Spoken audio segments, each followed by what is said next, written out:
It's Wednesday, June 21, and time for your Barbados Today morning news update. Thanks for joining us. I'm Fernella Wedderburn. Topping the news at this hour, the Barbados Workers Union puts the government on notice, saying public workers can no longer hold strain in light of austerity measures outlined in last month's budget.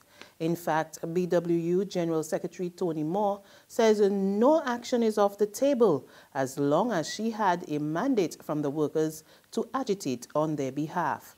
The BWU, which joined the National Union of Public Workers in demanding pay increases for public workers, is concerned that employees will be especially burdened by the massive increase in the National Social Responsibility Levy, which takes effect on July 1. We are sensing within the Barbados Workers Union that workers are demanding something to be done to address the situation and to address the problems that they are seeing, not only today, but the problems that are even likely to come even past the 1st of July. But there seems to be that element of fear. There is an obvious sense of hopelessness permeating throughout our country where people want change, but they probably don't even feel that it makes any sense. It's more talk and nothing happening. I have sought to encourage the group here today that this General Secretary of the Barbados Workers Union is committed to doing whatever it is possible to represent their interests as long as the mandate is known by me. At the same time, Moore is also urging workers not to be intimidated by Finance Minister Chris Sinclair's threat that thousands of public servants could be dismissed if government were forced to abandon the recently announced tax measures. So even the responses that we have gotten up to now from the Ministry of Finance that suggest that it had to be this way or people will lose their jobs, I would want Barbadians to recall that in 2013, when the unions were asking to hold strain, there was a commitment that people will not lose their jobs if we held strain. What was the result? People still lost their jobs. So I hope that Barbadians will now be enlightened and will understand that whatever situation is put out there, the likelihood of further imposition of them on them and their families will come. So people really just have to rise up, stand up, and decide that it is better to take a stand for something, as we say, than to lie down and play dead and all of us go down suffering together. Meantime, the private sector gets a welcomed promise from Finance Minister Chris Sinclair. The minister assured officials that he will revise and amend some aspects of the dreaded increase in the National Social Responsibility Levy. Following a near 3-hour meeting with Sinclair at government headquarters yesterday, President of the Barbados Private Sector Association, Charles Herbert, told reporters they were given the assurance that the NSRL would be a short-term revenue measure. Most importantly for us, he has said that the NSRL is a short-term revenue measure and that the main policies will be developed in consultation with the social partnership for the medium-term strategies. And it is these medium-term strategies that were our focus of concern, and he has assured us that that dialogue will be coming, and it will be coming as a matter of urgency. And to use his words, we won't be meeting weekly, we'll be meeting daily.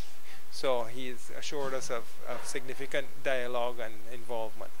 Minister Sinclair is expected to continue his discussions with critical stakeholders today, and he will meet with the Barbados Manufacturers Association and the Barbados Hotel and Tourism Association. In other news, a 65-year-old man who survived a vicious dog attack has been sharing his story. Lloyd Springer tells Barbados Today he was attacked by 2 Akitas on the morning of Wednesday, May 24, and survived, but not without serious physical and emotional scars and a massive medical bill which continues to rise.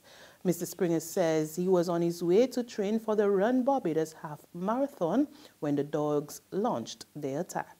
All of a sudden, like in the middle of the hill, I glanced to my right and saw two dogs right on me.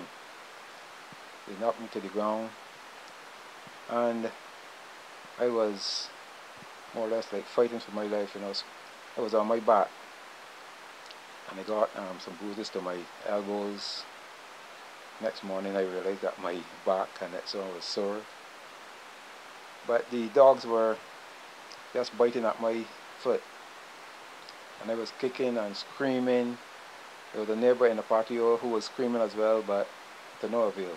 His story comes just 48 hours after Pitbull owner Peter Christopher Rock of Monroe Road, Haggett Hall, St. Michael, was released on $65,000 bail, charged with several offenses, including manslaughter in the death of 74-year-old Verona Gibson, who was mauled to death by his dogs on January 28.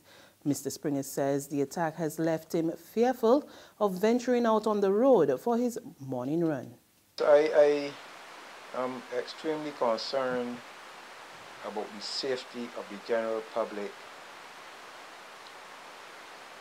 and it is very ironic that while we are being encouraged to be healthy, to keep fit, to run, walk, swim, etc., that it is difficult to walk the road, run the road, you know, and be fearful.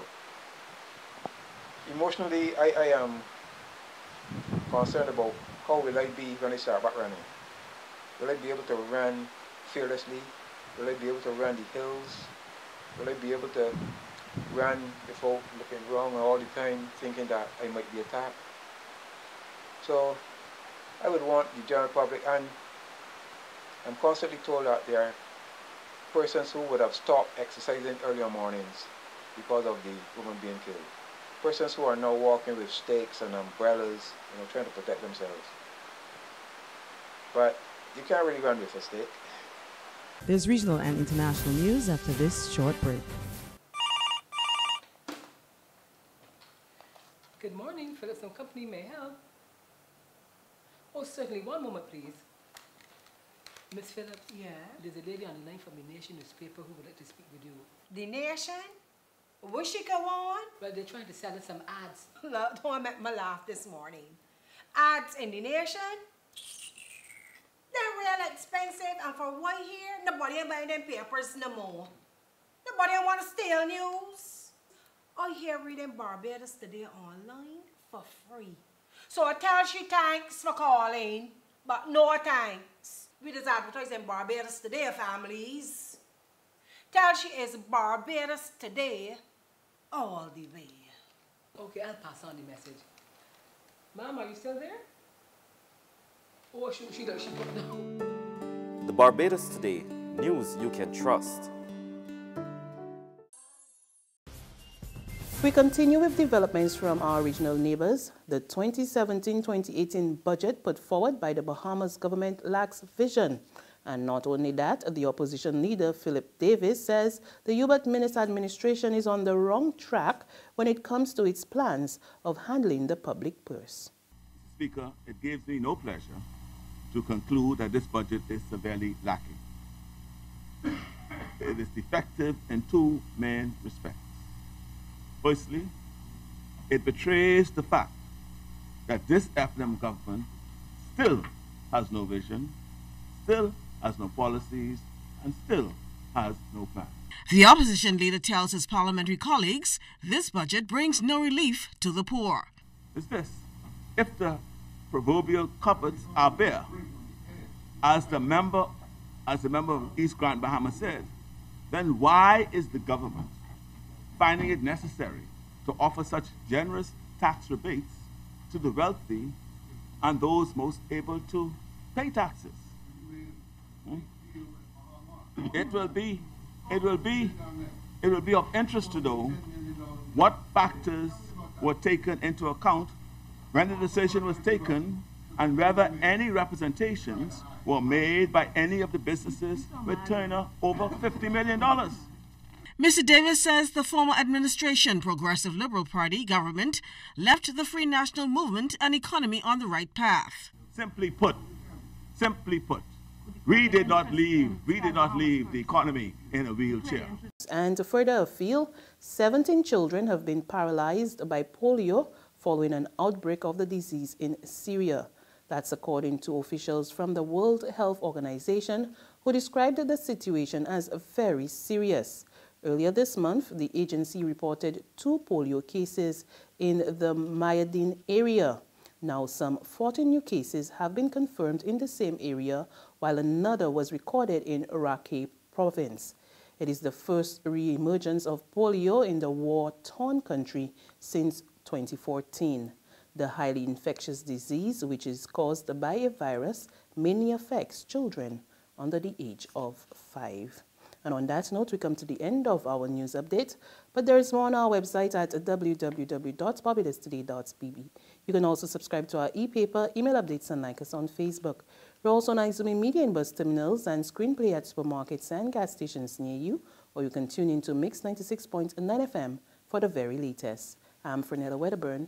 Good morning.